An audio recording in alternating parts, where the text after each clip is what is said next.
Thank you, Mr. Subramaniam, for being here. This is a very important topic, early childhood education. As you would be familiar with the issue, this is a critical set of 2,000 days when the brain is developing, when we know that there are very positive outcomes from making an investment in children in these early years. Studies have shown that actually over a lifetime, earnings potentially go up by something like 14% if the right investments are made in the early years. And there's also a reduced possibility of dropout from school. So children stay much longer in the school system, are better equipped. There are lots of other positive social outcomes. So I wanted to get your sense, given that this is such an important issue, what do you think of early childhood, your perception, and how do we increase the salience around this issue?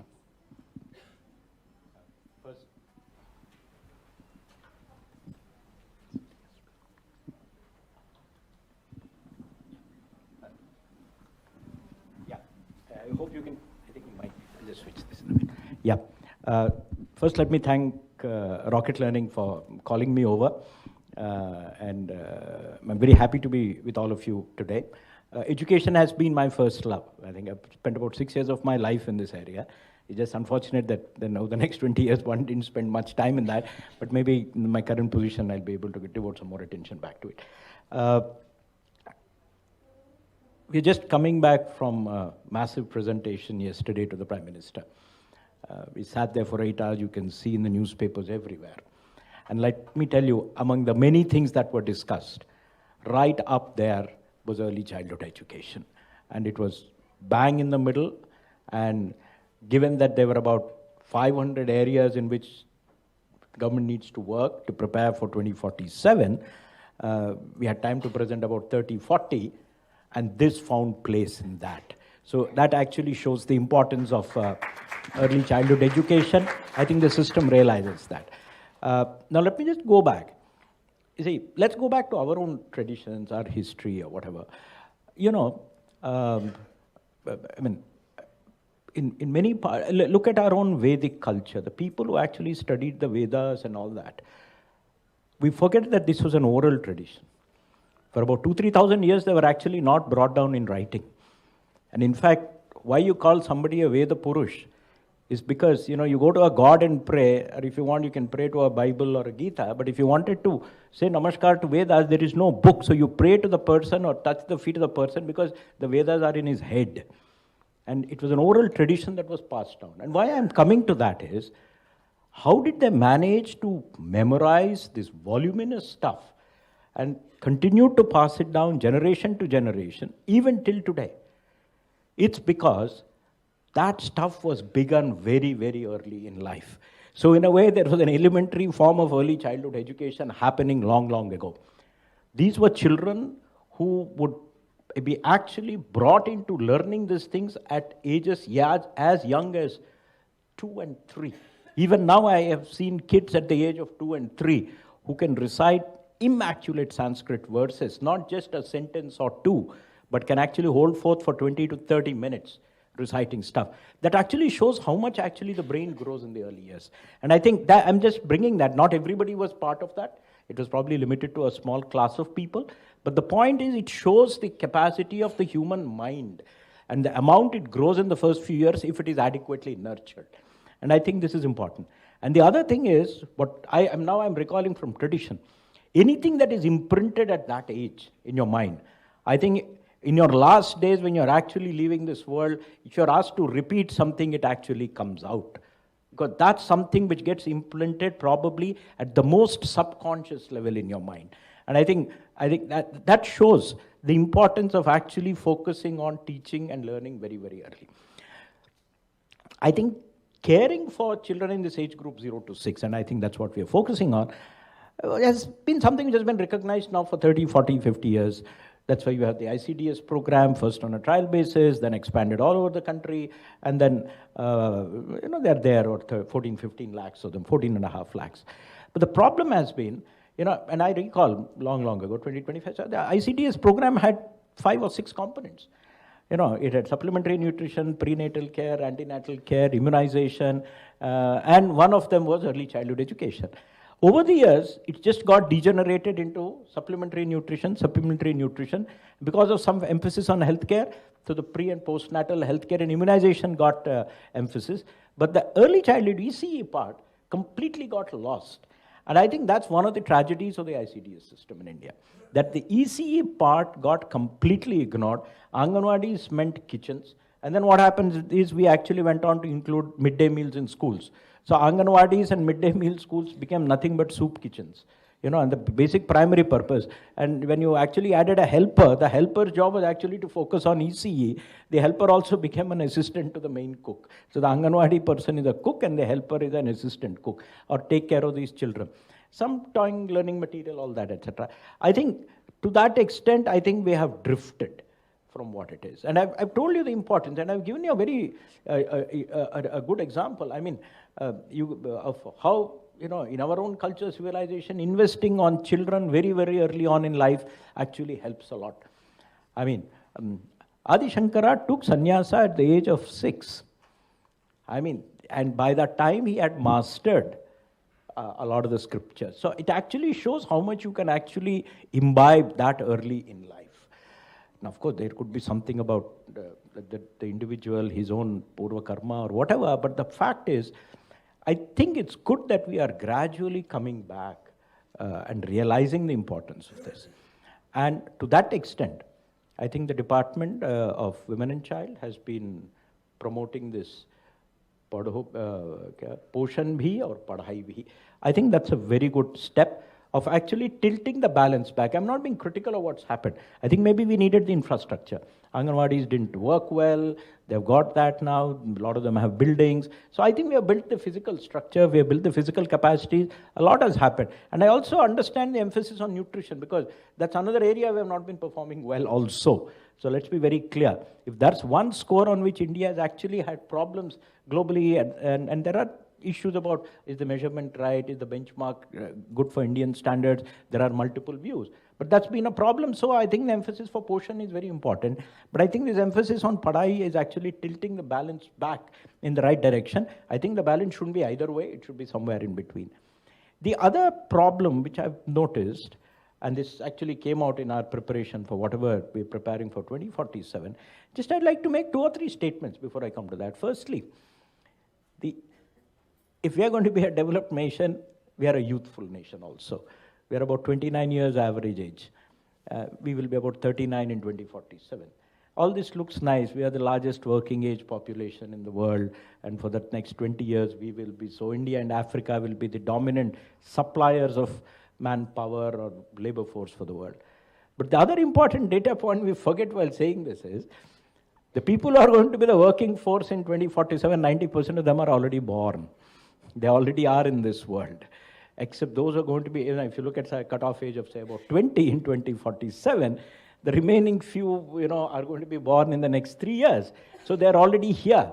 Then it raises a very big question, and it's a worrying question. Have we missed the bus? Are 80% of the people who are going to be in the working age population at 2047 missed this early childhood intervention, which means they would be disadvantaged to that extent? I think that's a big, big cause of concern. But maybe we can correct it rapidly if we do something in the next year or 2. So I don't think there is time to lose. I mean, we all compare with ourselves with our neighboring countries. We compare with China. We compare with Sri Lanka. We look at China, the way it has grown, etc. It had licked these problems before its rapid economic growth began. When we talk of the Chinese, growth which began somewhere in the 70s or early 80s, they had finished these problems about education, nutrition, etc.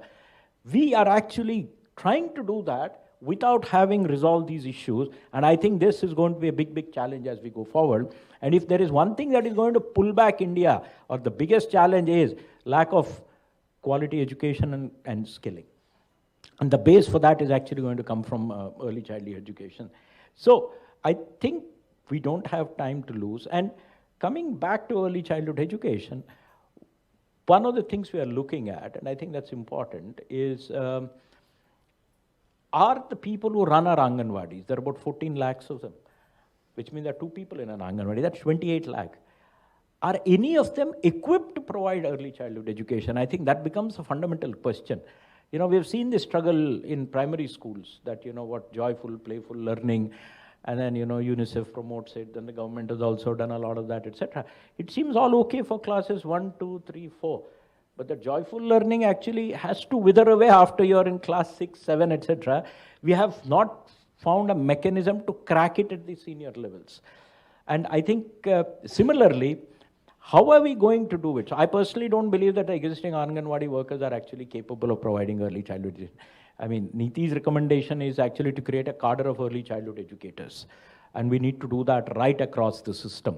So if you have 14 lakh Anganwadis, we can decide how we'll go about doing it. Maybe you share one person between 3 locations so they can go. If you don't have the money, if you have the money, have 14 lakh educators. But you need a cadre of early childhood educators across the country, which means you just think of the cascade. These people, their training, their material that has to be with them. I think that's a big, big problem. The other side of it is, thankfully, this is government, and I think the PM keeps referring to it, government working in silos. We have placed this entire early childhood education in the women and child wing of the government. And the educational part hangs on the education side of government. And it's worse. I mean, and the vocational education hangs in the skilling part of government. So I think we have actually butchered the education system into a lot of, you know, horizontal, vertical slices. So I think that is another big challenge which we have not been able to handle. And I think that's the reason why probably the early child education got left out. I think we should have seamless integration, that early childhood education feeds into primary education, where we were again talking, the people think about skilling at that point, start getting familiar with skills very early on in class 6, 7, then they move into vocational if they wish to, much later in 11th, 12th, and then decide different vocations. But I'm not going into that. So I think how do we integrate early child education with our primary school system, I think is another very big challenge, and I have no answers. I think co-location is something which is being tried. Some states seem to have resolved this problem, but if one of the reasons it probably doesn't strike most people is even the co-location, I don't think, is seen as a early childhood education intervention. It's more like the elder children and the younger children going together to the same place. It seems more as that, but not as an educational intervention. So I think these kind of challenges need to be tackled. I'm sure the willpower is there. We need to work out the methods, and a lot of them are with states. But as I said, 14 lakh locations having a cadre of early childhood educators existing or future, it's a mind-boggling. It's the size of the Indian Army. I mean, if I'm giving a very military example, you need to get this force functional. And as I said, 90% of those who are going to be working in 2047 are not going to be in this. So we are talking about 10-20% only. At least let's try to tackle that. It's a mind-boggling challenge. I just wish everybody understands the urgency of that.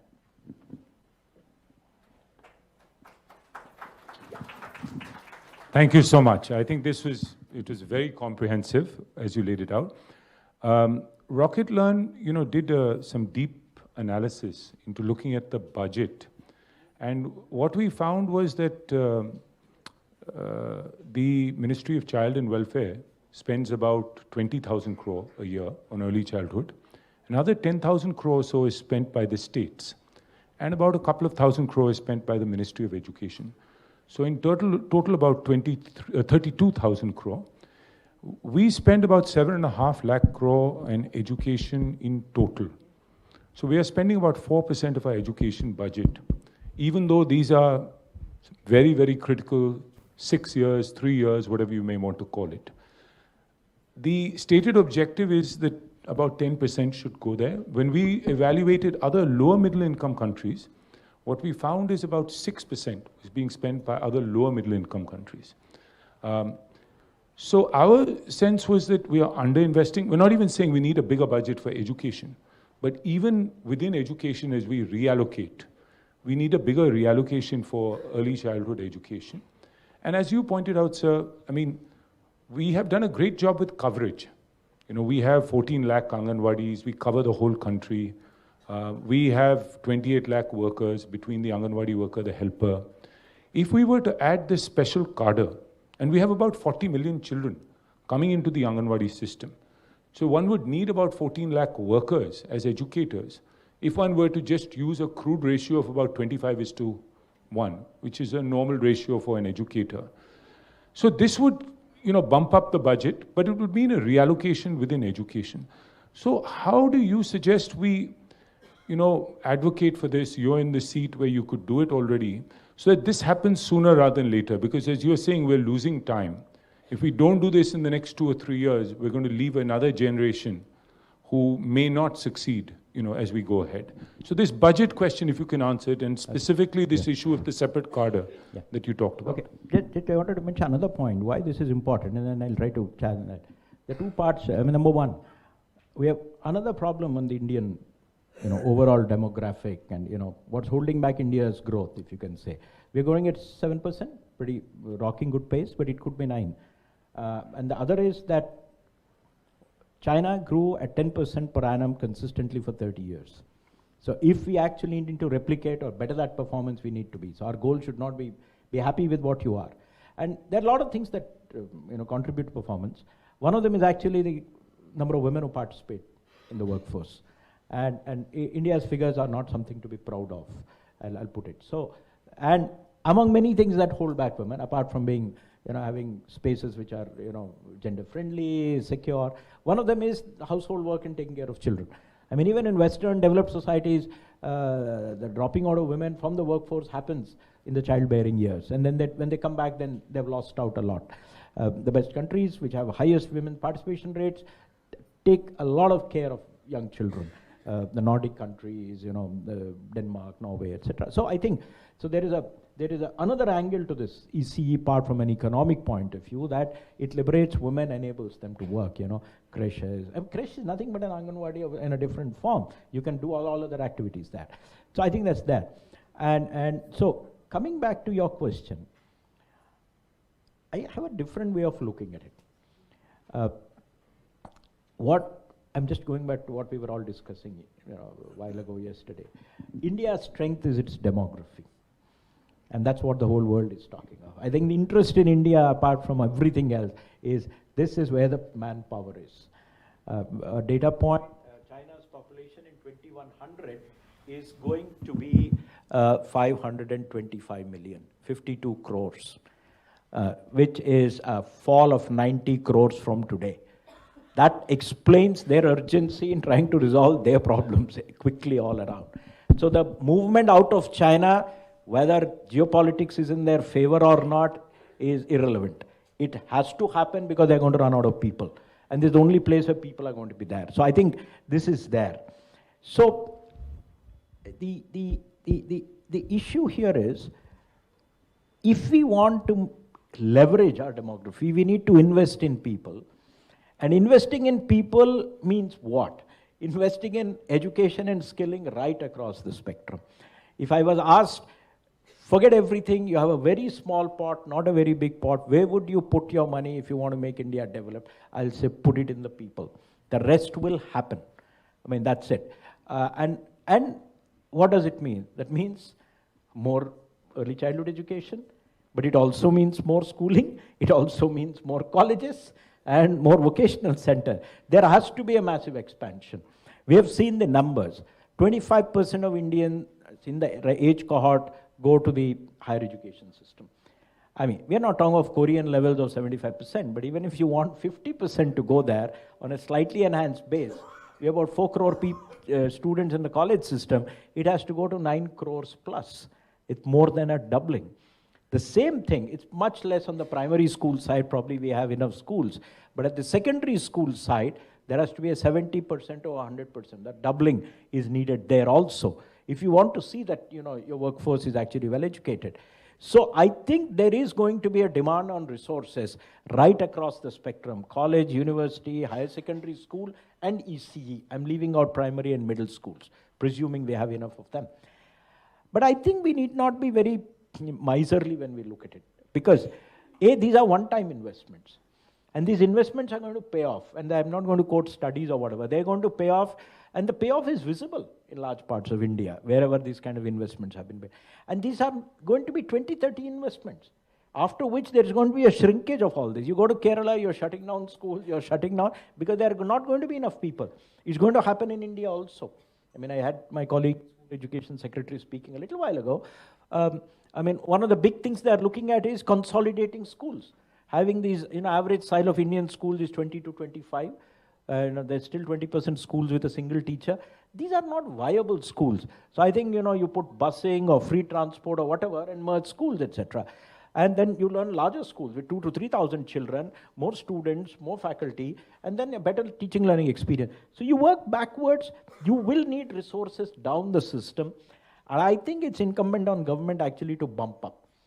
And to think that this gap will be filled up by the private sector is actually not possible. Because I think this is a fundamental societal response, responsibility. I think this is the kind of investment. Maybe 30 years from now, everybody will send their children to private kindergartens or whatever for ECE. But as we stand today, I think there is an onus. And otherwise, again, as I said, we'll miss the bus. Now, coming to the quantities of monies you're talking of, what did we say? A cadre of educators, 14 lakh educators. I mean, ballpark, you take what, 2,000 rupees a month or whatever, even if you talk that, it's about 280, 300 crores a month, which on an annual basis is 3,500 crores. For a budget of 45 lakh crores, where does this figure? What, less than 1%, 0.1%? I don't think these are those kind of decisions. I think if the will is there, the money will be found. I don't think the lack of this is this. I think what is lacking, and I think that's where Rocket Learning and other organizations of this nature can do, is I think the model is not known. I think we need to establish models. ICDS was a model which didn't happen overnight. It came as a project, we had external funding, it was tried out project by project, 100 Anganwadis, and then, it was magnified and then it was universalized. I think we need to have a model where we can integrate ECE into the thing. And I think we need to establish it in the next 6 to 8 months.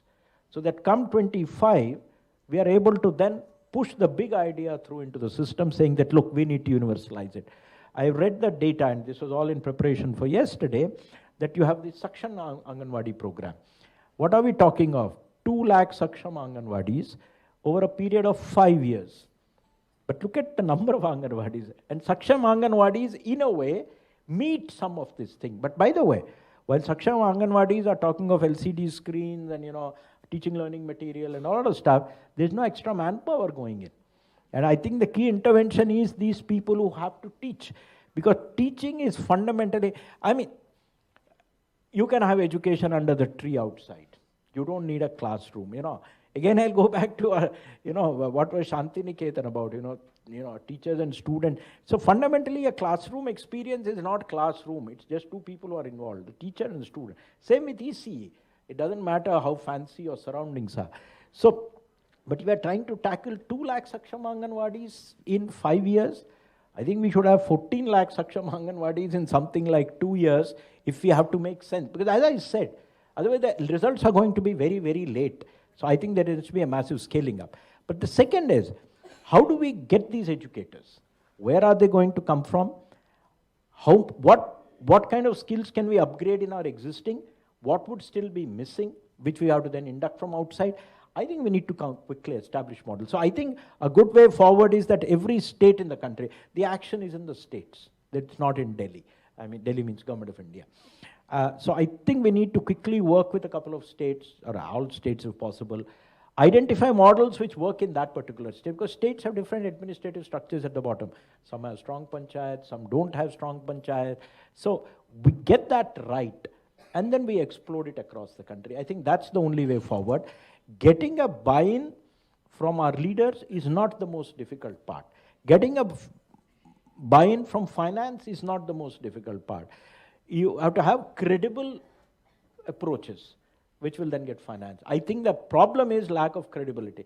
If you go and tell them, look, it's more of the same, I don't think money is going to get support. More Anganwadis or more supplementary nutrition and, one more helper, or they're on strike somewhere, so, bump up their wages. I'm sorry, finance is going to say, take a walk.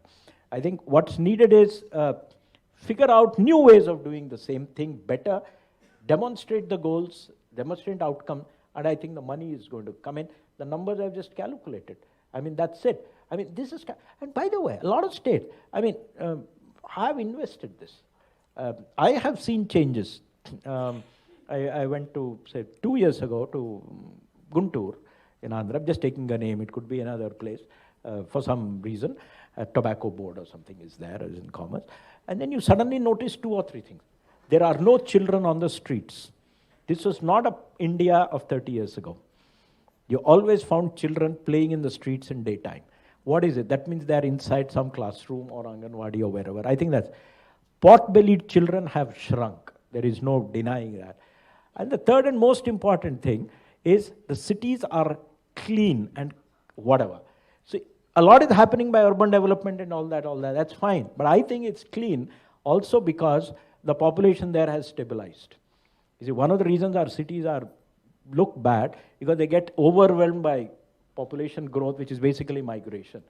But parts of India where population has actually stabilized, you actually can plan for infrastructure which will then cater to what is happening. You plan for something in Delhi today and you have another 5 million people joining in the next 10 years, it goes for a toss.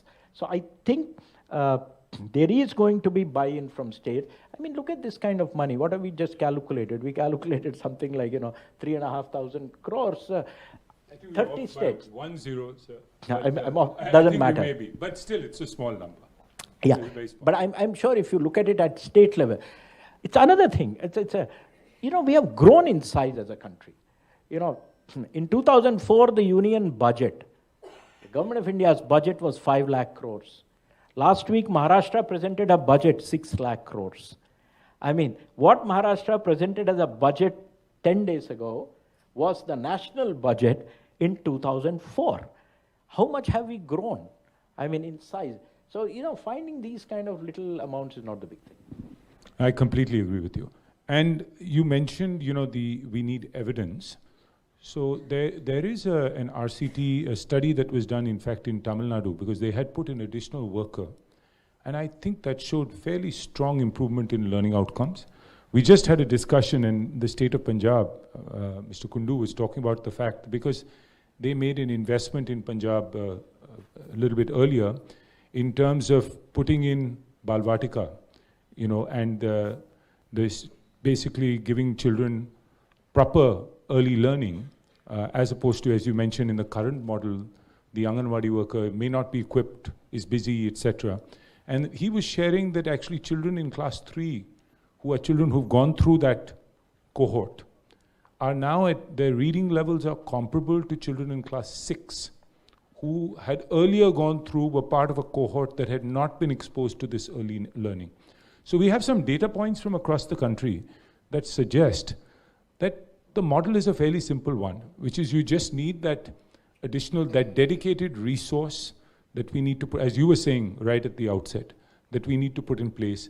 A lot of the teaching learning material is already available with state governments, and now we have the possibility of using technology as well as a plus on top of that. So I wonder if we really need to hesitate, or can we start with states even being ambitious to say we're going to start with 1,000 centers each or a few thousand centers each in the first year, and then really scale it up to full scale in the following year? No, NITI is open. The beauty of NITI is we work with central government and we work with state government. We are working on preparing economic plans for cities. We are working with 4 states, Maharashtra, Gujarat, Andhra, and UP. So on various issues, we work with various states. So I think pretty happy to partner with anybody who's there and push the idea in a couple of states. And as I said, the beauty with working with states is you don't need to have all of them on board simultaneously. You just need to get a few early birds, just get about 5, 6 of them. And I think they will come on board. I also think there is a constituency for this. In real life, things are not economics. It's also about political economy of it, I mean, in the southern states, probably women have a stronger voice. So, their issues get heard and, a lot of things get addressed. But I'm sure that's there now everywhere, actually. I mean, and if people want women to get into work, I think addressing the Anganwadi and the early childhood education also becomes very, very important. I mean, one could actually pick up UP and actually talk to them. I'm telling you, why that's so important. It is such a big bottleneck as I see, that if you have to grow fast, take a company like Foxconn, which makes the Apple phones. They have 40,000 employees. 0 men. Except the MD, there is no man in the entire company. They're all women. And that shows, and they're at multiple levels. And their average for the country is 50-50. And so the factory in Chennai is 100-0, and the factory in Noida is 0-100. So it's all men and no women. So in average, they make it 50. But it also shows they are not able to get women to work. And they are the preferred workforce because their hands are more suited to actually the assembly kind of work which mobile phones need. So I think the spin-off benefits of investment in early childhood education and the entire ICDS system are going to be immense. And a lot of women may not be staying back to care for the children. They may be even staying back to teach the children also. That's also a corollary. So that's one random thought one is thinking, because these are just, and that something can be thought of. Can we, in addition to having cadres of educators, also think of providing, training in ECE for mothers also? That's another possibility. I mean, that's when I meant a model, I'm not talking of the concept. In principle, I don't think there is a disagreement. When I say a model, means a model which can work in a government, sarkari kind of a system, which can then be imitated and scaled up. So, I mean, can we think of actually getting women over and, training mothers in ECE and then making them the ECE educator at home to supplement what's happening in an Anganwadi. So, this is another way of looking at it. And also, now we are seeing everybody, say Madhya Pradesh, now Chhattisgarh, wo Mahtari Behna Yojana, again Ladli Behna Yojana. Why can't we link it to actually them getting trained and providing, so the monies can be found. And I mean, in most states in India, at least half of them I know, have some kind of 1,000, 2,000 rupees flowing to women in the house per month, in different names, forms, etc. But it's unconditional transfers. Can we actually make these cash transfers conditional? And I think that's what, say, Latin America has tried a lot of conditional cash transfers. Well studied, well demonstrated that it works. So I think that's another way, So you're killing multiple birds with one stone. You're doing a money transfer to a woman, you're supplementing family income and probably helping nutrition at home, and simultaneously you may handle a little bit of the early childhood education issue. But it's a question of just being creative and working. You also mentioned the fact that these are creches. So in the current model, you really don't get the time because the Anganwadi worker has to go out and perform her duty. So the children are in the center for a limited 2-3 hour period of time. So we need a sort of 9 to 6 model. I just spent a week in Vietnam meeting a number of people. I just came back this weekend. Not only do their early childhood centers run 9 to 6, but their schools in primary school also run 9 to 6 so that the mothers can be working. So this has such a huge payoff from a female labor force employment, if you think of it. It feels like a no-brainer.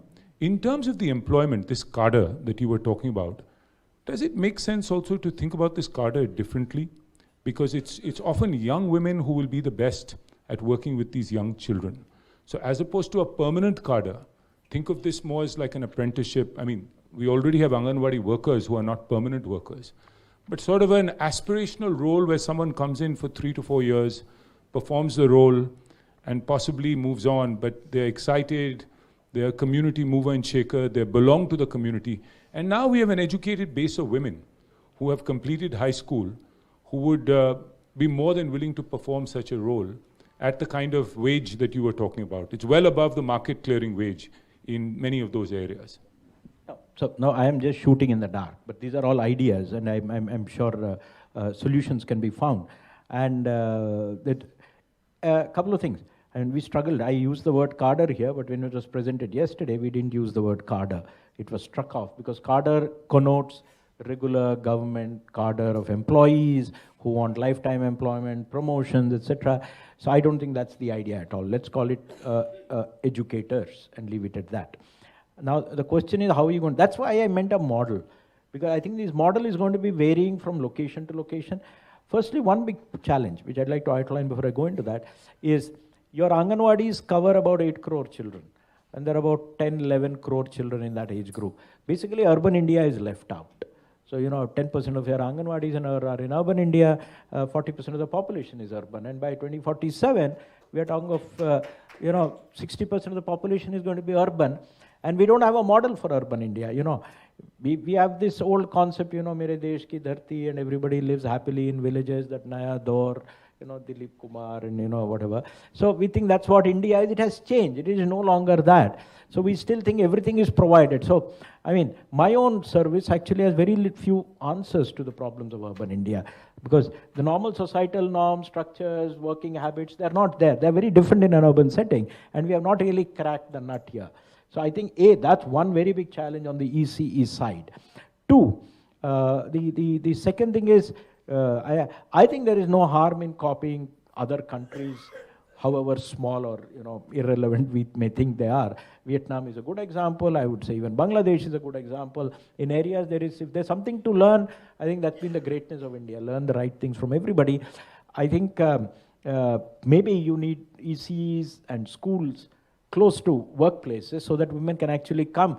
I've seen this leather factory, shoe factory in Chennai, Cheyyur near Tiruvannamalai.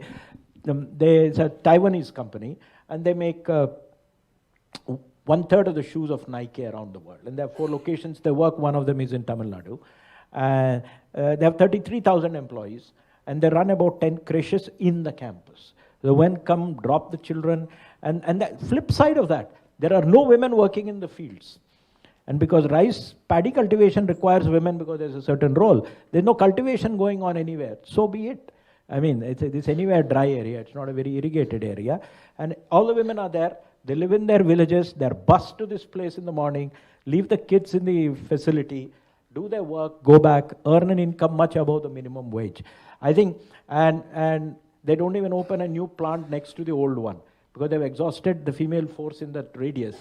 So they move to another one 60 kilometers away. So that's where the second unit. The point I'm saying is, I think we need to think about those kind of models. So say Noida, or wherever is the new industrial areas coming up in UP or Bihar or Madhya Pradesh, can we think of ECE models in the neighborhood of that?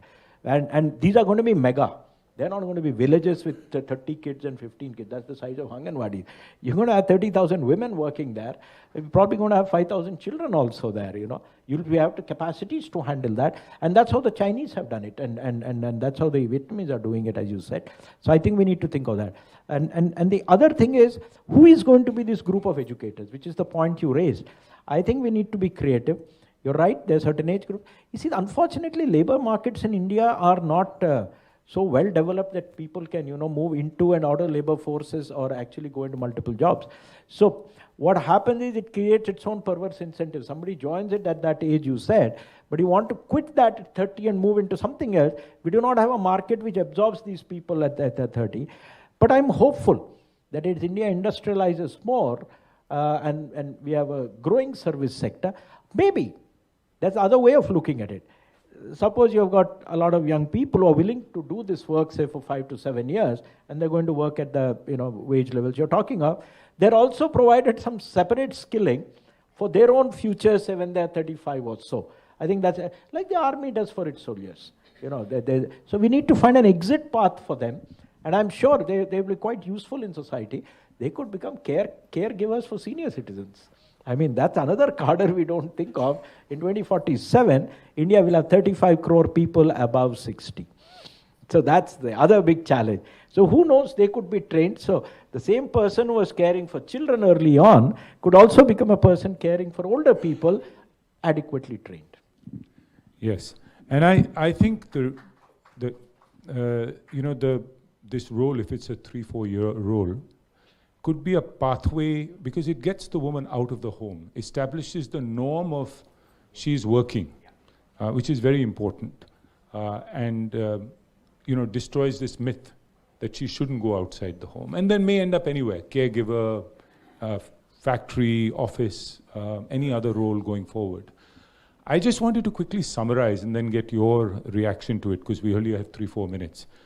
So I think what I heard you say, sir, at the outset is that we have achieved a lot in terms of coverage.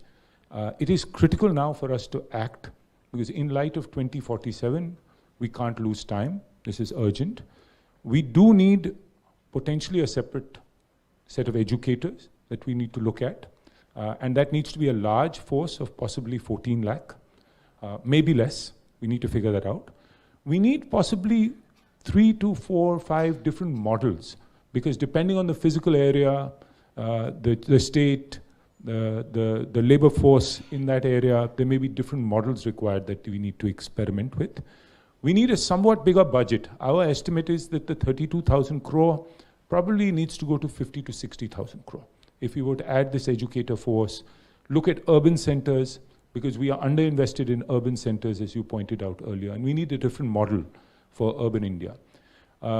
So increase in budget, a separate cadre, a specific focus on urban, some piloting of different models to settle down, greater use of technology as well, and greater engagement with community. So we bring, as you said, can we make the mothers, the family members, educators as well? So that was my takeaway, sir. I wanted your reflection on it and to see if you'd like to add something else or reinforce something to it. I think you've covered everything. You summarized beautifully. You couldn't get a better summary of what's been discussed. But I wish you all the best. I think you brought the right topic up. I think the investment is essential. There is no escaping it. That's the simple point. And you escape it at a cost. I think that's what I will say. And I'll only end saying, may the force be with you, and may this idea succeed. Thank you. Thank you so much. We will need your support as a champion for this. So we'll come back and sit with you with a much more detailed plan and look forward to taking it forward. Thank you.